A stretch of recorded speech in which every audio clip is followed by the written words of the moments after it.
মত প্রকাশের ক্ষেত্রে ভয়ের আবহ প্রতিষ্ঠা করতে ডিজিটাল নিরাপত্তা আইন সফল হয়েছে বলে মন্তব্য করেছেন বিশিষ্টজনরা। তারা বলছেন, গত 4 বছরের পরিসংখ্যানে দেশে এর অপপ্রয়োগই বেশি হয়েছে। প্রতি মাসে সরকারি কর্মকর্তারা গড়ে 4টি করে মামলা করেছেন এই আইনে। Centre for governance studies virtual মতবিনিময়ে এসব কথা বলেন বক্তারা।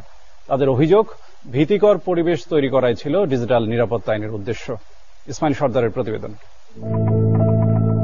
সময় যত গড়াচ্ছে ব্যক্তিগত জীবনে ততই বাড়ছে প্রযুক্তির ব্যবহার।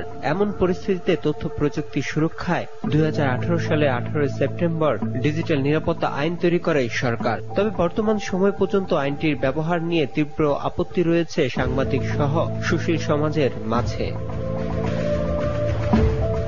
সেন্টার ফর গভর্নেন্স স্টাডিজ আয়োজিত ভার্চুয়াল মতবিনিময়ে উঠে আসে ডিজিটাল নিরাপত্তা আইনের মামলার পরিসংখ্যান। বক্তারা বলেন, এই আইনে 60 দিনের মধ্যে তদন্ত প্রতিবেদন জমা দেওয়ার কথা থাকলেও অভিযুক্ত ব্যক্তিরা বিচারের আগে দীর্ঘদিন আটক থাকেন। আমরা এই আইনটা 2018 সালের অক্টোবরে পাশ হওয়ার পর থেকে সাংবাদিকদের বিভিন্ন জায়গা থেকে কথা বলছি এবং আমরা বলেছি যে এই আইনটার অপপ্রয়োগ হতে পারে এবং আইনসম্মতভাবে নজরদারি এবং এই সংক্রান্ত যে বিষয়টা সামনে চলে এসেছে এবং এই সংক্রান্ত যে আমাদের টেলি কমিউনিকেশন যে অ্যাক্ট আছে সেটার মাধ্যমে যে আইন শৃঙ্খলা রক্ষাকারী বাহিনী যে এক ধরনের নজরদারি অথবা আড়িপাতা করতে পারে, এটার সাথেও কিন্তু ইন্টাররিলেটেড নিয়ে আসতে। আমাদের দেশে আইনগুলো যেটা সবচেয়ে সমস্যা সেটা হচ্ছে অপপ্রয়োগ বেশি হয়ে থাকে। তাদের দাবি, আইনটির বেশ কয়েকটি ধারায় অস্পষ্টতায় অপব্যবহার বাড়ছে, লঙ্ঘিত হচ্ছে মানবাধিকার। এই আইনের উদ্দেশ্যটা হচ্ছে ভীতির পরিবেশ তৈরি করা।